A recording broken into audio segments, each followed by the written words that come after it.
Mason wasn't doing enough. Duck came in and provided us with a spark, made a couple plays. We'll see what next week holds next week. But I like the contributions of Duck. I like his readiness. I appreciate the efforts of Mason, and also appreciate the support of Mason after we made the change. Quite the turn of events in the Steel City. Ryan Clark back here with us, former Steeler. The Steelers are now second in the AFC North behind the Ravens. More likely to make the playoffs, Stephen A., the 6-5 Steelers or the 5-6 Browns? I'm going to roll with the Steelers. I think their defense has been elite. I'll leave the scheduling situation to Max. But I want to say this. I applaud. First of all, listen, Kyle Shanahan has been absolutely sensational. But I don't think anybody has done a better coaching job than Mike Tomlin. I do think that Kyle Shanahan will win Coach of the Year. Preach. But I think that Mike Tomlin deserves it. I think he's just proven himself to be just outstanding. Okay, that's number one. The defense, again, number two. Number three, I got to tell you something. I have been a fan of Devlin Hodges since I saw him earlier this season. I think he's better than Mason Rudolph. I like him. Undrafted, I think out of Samford, not Stanford, Samford, for crying out loud. Sanford and Sons? This dude, let me tell you something. I like Red this Fox kid. University. Listen, I like this kid. I like his arm strength. I like how he flings the football. I like the fact that the couple of times I saw him this year, he was inserted in at a moment's notice. That's just an embarrassing situation by that cornerback in Cincinnati, by the way, to get shoved aside like that. I mean, that was worse than what Vance McDonald did to Tampa last year. That's just embarrassing. Okay, and Cincinnati's an absolute joke, and we get all that. So as far as I'm concerned, the Steelers had a bye week because Cincinnati can't play. And even though I still agree with their decision to get rid of Marvin Lewis, ain't nobody told them to hire Zach Taylor. I ain't tell them to do that. Okay, well, that's a different subject for another day. In the end, when I look at the Steelers and Ben Roethlisberger's out, Antonio Brown is gone. Le'Veon Bell is gone. Mason Rudolph is your backup. Your defense supposedly was suspect at the beginning of the season, and then you picked up Minka Fitzpatrick, who's made a world of difference to them. I just think that the Steelers right now are rolling in such a fashion that it's only going to quality teams are what's going to have to take them out, and I believe even they'll beat those guys. I expect the Steelers to win at least 3 of their final 5 games, possibly 4, and I think that will be too much for Cleveland to catch them. That's why I'm rolling with Steelers. They're ahead of Cleveland right now. Yeah, so you think the odds are with them. Yes. But I'm glad you brought up what the Steelers are going to have to do to win the division, to make the playoffs. Because take a look at the schedule, guys, side by side. There we go. Let's just take it game by game, and obviously they have the matchup against each other. Let's table that for a second. They're beating them. What's an easier game, Bengals or at Cardinals? Bengals are easier than at Cardinals or Bills. At Cardinals is an easier game than the Bills. Bills got 8 wins and a real defense. Yeah, but primarily because of their defense. Okay. That's a home game for the Steelers. I think the Bills are going to lose that game. If you look at point differentials, all that stuff, Bills are a better team. I think Steelers going to win that game. Then the Browns have the tougher assignment, obviously Ravens. Yeah. But then the Steelers have the tougher assignment again, which means 3 of the 4 weeks after they face each other, the Steelers really have the tougher game. You can argue Bills, Cardinals. I think that's a tougher game for the Steelers. But the point is, it could come down to the head-to-head matchup. Now, I appreciate what you said about Mike Tomlin. He's Coach of the Year. And he's making lemonade out of lemons. I mean, Mason Rudolph's not a starting quarterback. They don't have a starting quarterback. So he's trying to mix and match and figure out what he can do and what buttons to push when.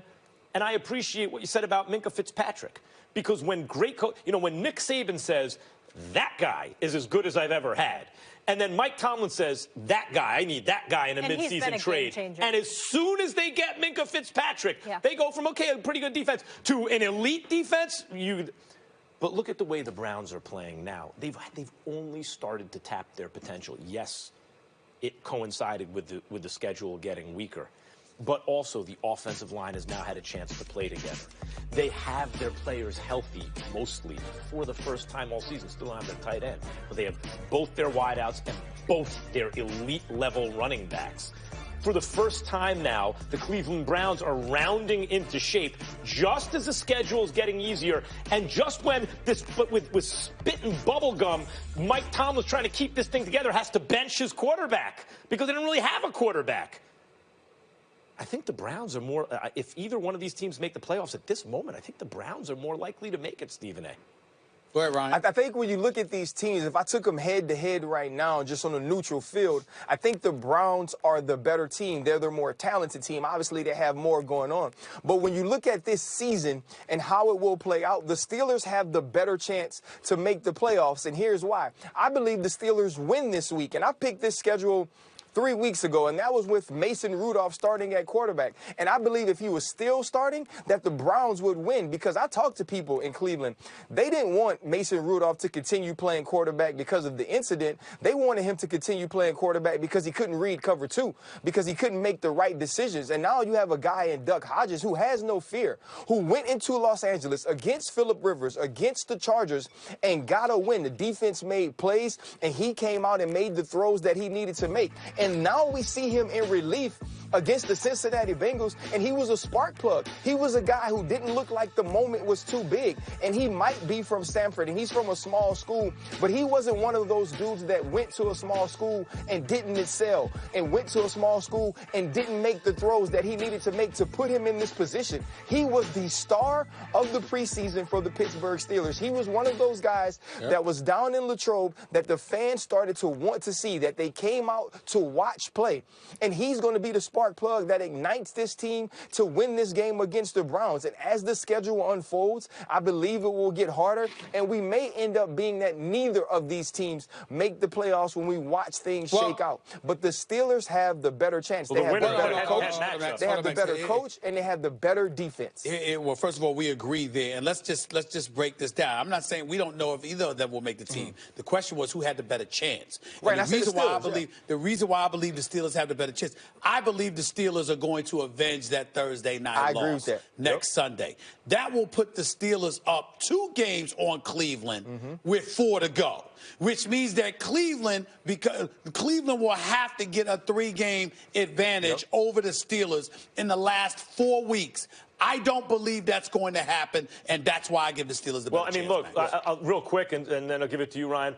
It's going to come down to the head-to-head matchup. What we're talking about in terms of this rematch will determine if either team's going to make the playoffs, the winner of next week is going to be the one. And so it comes down to that game most likely. No, absolutely. But when I look at this game, I believe the factors that you guys mentioned about Mike Tomlin can't go overlooked. Mike Tomlin has had teams be in these type of rivalry, physical matchups. We did it 2 and 3 times with the Baltimore Ravens, and every time we were prepared in a way against who I believe in John Harbaugh is one of the best head coaches in the league. We were prepared just like they were every time. We were mentally focused even more than they were most times.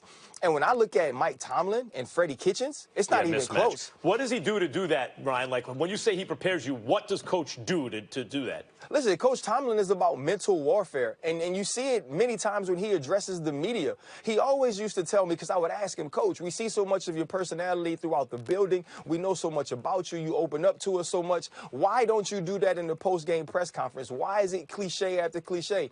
And he always told me, I'm not going to let them get a glimpse into my soul. But we saw that.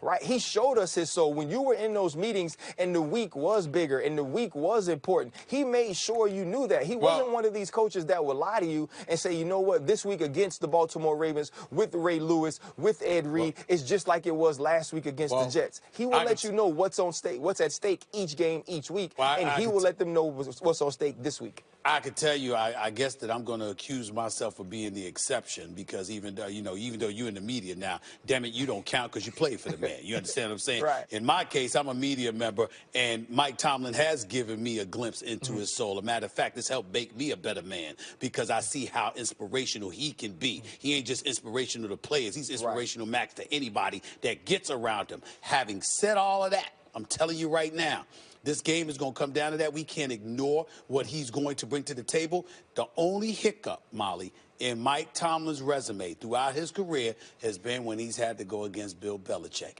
Anybody else, we're usually going to bet our money on him. But when it comes to going up against Bill Belichick, more often than not, we're going to be like, damn, hey, Stephen, that's where the roadblock is. I've said this, Hunt and Nick Chubb now. I've said this on your show. We have to take the New England Patriots and take them out of the equation. The league is 31 teams. It's 31 teams and the New England Patriots. What they do, other people can't do. And I mentioned this many times when speaking about Coach Tomlin, and you look at what the New England Patriots have done the last 2 decades, Coach Tomlin's the other coach. And then you add John Harbaugh. And so those are the only coaches that you even put into the conversation in the AFC with what Bill Belichick has been able to do. And I believe in him this week. I believe in what this defense is able to do. And they're going to come out prepared and ready to win this game. And I believe they avenged the loss from last Thursday night. No question. Thank you.